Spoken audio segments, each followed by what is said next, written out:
Iya, kalau kita lihat dari, apa ya, dari pergerakan MDK itu sendiri ya, gitu. Memang, dengan adanya berita positif ini kan tentu akan, apa ya, boleh dikatakan meningkatkan value dari perusahaan.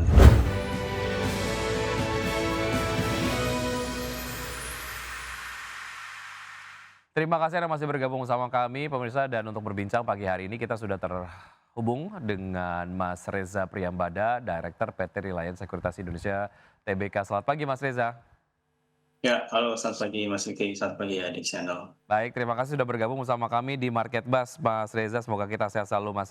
Baik, Mas Reza, kalau kita bahas kemudian sedikit mengenai tema kita di pagi hari ini terkait dengan IPO anak usaha MDK yang diproyeksikan menjadi yang terbesar di tahun 2025. Em, Analisis Anda terkait dengan hal ini seperti apa, Mas Reza? Iya, oke oke, terima kasih. Di awal ini memang kita belum belum bisa banyak berkomentar ya Mas ya, gitu. Artinya gini, artinya kan yang kita lihat ini kan baru rencana, IPO dari anak usaha MDK tersebut gitu. Nah, yang bisa pelaku pasar dan juga kita cermati itu adalah seperti apa potensi-potensi yang terdapat di, anak usaha tersebut gitu. Terus kemudian seperti apa, katakanlah, karena ini berkaitan dengan, mineral, maka seberapa besar, cadangan mereka yang miliki, terus kemudian, seperti apa pangsa pasar yang mereka sasar gitu. Jadi baru sebatas informasi tersebut gitu. Jadi, Hmm. apakah ke depan nantinya IPO ini akan ramai atau seberapa besar penyerapannya itu memang belum saat ini memang belum belum bisa, kita, berkomentar lebih banyak Mas, gitu. Baik, baik, karena Tapi memang belum IPO informasinya juga belum tersebar luas begitu ya, tapi ya, berdasarkan tapi ini informasi. memang tapi kalau kita baca di sejumlah media kan, ini nantinya akan digadang-gadang menjadi IPO yang, besar juga kan gitu. Ya, Ya artinya kan, kalau kita berkaca dari sebelumnya mungkin pernah ada brand, pernah ada Sedida, kemudian, sebelumnya lagi pernah ada, GoTo yang melakukan IPO dengan jumlah yang cukup besar. Ya kalaupun ini nanti memang, katakanlah startup-nya bisa memenuhi ekspektasi kita, maka ini pun juga akan menjadi, berita positif juga buat, pasar modal kita kan gitu, hmm, terutama untuk peningkatan market cap, emiten kita kan. baik. Walaupun memang informasinya terbatas, tapi anak usaha PT Merdeka Copper Gold Tbk atau MDK yang mengelola proyek Emas Pani di Gorontalo dikabarkan akan menggelar penawaran umum saham perdana atau IPO dan IPO anak usaha ini akan dilakukan di bulan September 2025 dan ini digadang-gadang menjadi yang terbesar di tahun 2025 begitu. Tapi kalau kita bicara mengenai proyek Pani yang dikelola oleh PT Merdeka Gold Resources dan juga anak-anak perusahaannya, di mana MDK ini merupakan pemegang saham mayoritas Merdeka Gold Resources. Dan ini juga terdapat sebuah pengaruh dari informasi ini terhadap pergerakan saham MDKA di penutupan perdagangan kemarin, Mas Reza, yang kemudian menguat signifikan. Terkait dengan MDK sendiri, apa yang bisa dianalisis sebetulnya? Sambil kemudian menunggu apakah betul-betul dilaksanakan IPO anak usahanya, apa yang bisa direkomendasikan untuk MDK, Mas Reza? Iya, kalau kita lihat dari, apa ya, dari pergerakan MDK itu sendiri ya, gitu. Memang, dengan adanya berita positif ini kan tentu akan, apa ya, boleh dikatakan meningkatkan value dari perusahaan gitu. Nah ini yang mungkin membuat pergerakan saham dari MDK itu, cenderung mengalami, peningkatan gitu. Nah pelaku pasar tentu yang menjadi pertanyaan kan adalah, apakah MDK masih bisa kita, lakukan pembelian atau Hmm, katakanlah masih bisa di-hold bagi yang punya atau seperti apa gitu kan. Kalau dari sisi memberikan, oke lah ini masih berita positif di mana, ini bisa meningkatkan, value, dari MDK itu sendiri. Nah, kalau dari, perspektif, teknikal memang pergerakan dari MDK ini sudah mengalami, peningkatan yang, cukup, signifikan ya, apalagi kalau kita tarik, dari pergerakan MDK di bulan April yang saat itu masih bergerak di harga 1.200-an, kemudian sekarang sudah bergerak, di level, 2.300-an, bahkan sempat menyentuh level, tertingginya di 2.670 di bulan Juli kemarin. Maka, sebenarnya masih ada potensi untuk, peningkatan, MDKA gitu loh. Dengan posisi, saat ini yang, apa, berdasarkan penutupan kemarin ya, di level 2.390 sebenarnya masih ada potensi untuk, peningkatan menuju ke level, 2.450 hingga 2.500 untuk target, terdekatnya, Mas. Baik, masih ada potensial upside untuk MDK, tapi secara valuasi menurut Anda, menarik nggak Mas? Artinya kalau kita bandingkan dengan peers, di industri yang sama begitu untuk MDKA menurut Anda, masih cukup murah pasca kenaikan signifikan kemarin atau seperti apa Mas? Iya, kalau lihat dari, pergerakan MBKA sebelumnya untuk level saat ini sebenarnya masih masih cukup, rendah ya, kan kalau kalau lihat dari, kayak misalkan di tahun 2024 gitu ya, di tahun 2024 aja pergerakan harga MBKA kan sempat ke level 2.800 ya, 2.840 per 2.810 kan. Nah, artinya dengan, posisi di level saat ini kan sebenarnya masih ada potensial upside untuk menuju level tersebut kan. Baik, Nah, cuma memang harus didukung oleh, faktor, dari fundamentalnya maupun dari makroekonomi terutama dari, sentimen yang mempengaruhi pergerakan harga emas global ya. baik. Beberapa hal yang kemudian harus diperhatikan sebelum kemudian investor memutuskan untuk mengkoleksi MDKA begitu ya. Target price untuk MDKA di akhir tahun ada Mas Reza? Menurut Anda di level berapa? Ya, kalau kita lihat, dari, valuasinya, target target dari MBK ini di 2950 nih, Mas. Baik, di akhir Ya, tahun ya itu ya? ya betul. Baik, cukup menarik, potensial upside yang kemudian bisa dimanfaatkan oleh pelaku pasar untuk saham MDKA begitu dan juga mungkin memanfaatkan informasi terkait dengan wacana IPO dari anak usahanya digadang-gadang menjadi IPO terbesar di tahun 2025.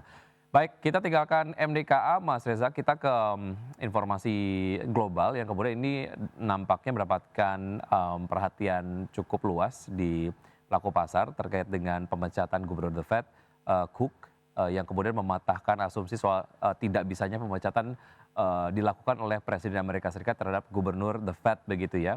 Cook Ya, sendiri, berencana akan menggugat, Donald Trump terkait dengan, akan eee, balik lah ya. hal ini begitu ya. Menurut Anda seperti apa? Apa yang kemudian menjadi concern berikutnya Mas Reza? Ya, pertama yang menjadi concern dari pelaku pasar itu kan terkait dengan, independensi dari, The Fed itu sendiri ya kan, itu apakah The Fed, sebagai lembaga ini, lembaga tinggi di US itu apakah, kebijakan-kebijakannya, eee, itu bisa diintervensi oleh presiden. Karena ini kan sebenarnya kan lebih kepada kemauan dari Trump untuk menurunkan suku bunga kan. Ya. Artinya kan dia mau, gue mau suku bunga lu turun, Mmm. tapi sampai dengan saat ini kan The Fed belum mau kan, gue nggak mau turunin karena dari The Fed sendiri mungkin punya pertimbangan lain gitu kan. Ya Pak, kalau misalkan The Fed menurunkan, suku bunga saat ini mungkin yang di US dollar akan terus mengalami, penurunan, terus kemudian juga mungkin dia melihat, efek lain karena dari sisi makroekonomi secara global itu juga belum memungkinkan untuk turun. Nah ini kan, eee, pertimbangan artinya dari The Fed itu sendiri punya pertimbangan, sendiri kan. Mmm. Tapi di sisi lain mungkin ini ada kemauan dari pemerintah untuk menurunkan suku bunga supaya, ekonomi Amerika itu bisa cenderung meningkat gitu. Nah ini, artinya apa? Artinya, perdebatan ini yang nantinya akan menjadi, perhatian pasar ke depannya.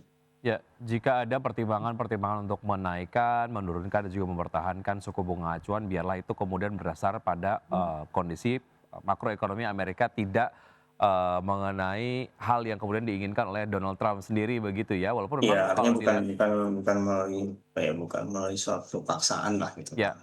betul betul. Walaupun memang kalau kita lihat kondisi makro dari Amerika Serikat sendiri disampaikan beberapa waktu yang lalu ada possibility The Fed untuk menurunkan tingkat suku bunga acuannya di bulan September begitu ya. Ya, Tapi hal yang kemudian ingin ditekankan oleh The Fed sendiri bahwa keputusan ini memang berdasarkan pertimbangan-pertimbangan terkait dengan indikator ekonomi di Amerika Serikat begitu.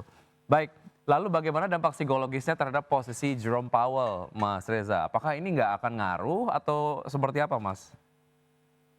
iya kalau untuk Paul sendiri, kan gini, eee, kalau untuk, The Fed sendiri kan mereka punya ini ya, punya kebijakan atau katakanlah punya aturan tersendiri ya gitu. Memang kalau kita kita pikirkan secara logis ya dengan adanya intervensi Trump terhadap, salah satu gubernur, The Fed yang yang akhirnya dipecat oleh Trump ini kan memunculkan spekulasi bahwa jangan-jangan nanti yang lebih tinggi ya Powell bisa bisa dipecat nih seperti itu kan. Ini nanti akhirnya mempengaruhi independensi dari The Fed. Nah tapi di sisi lain mungkin ya kalaupun itu terjadi mungkin The Fed juga akan ini ya, akan melakukan tuntutan balik kan gitu. Apakah memang secara ketentuan yang ada memang demikian gitu kan bahwa dari sisi pemerintah presiden itu bisa melakukan intervensi terhadap Baik.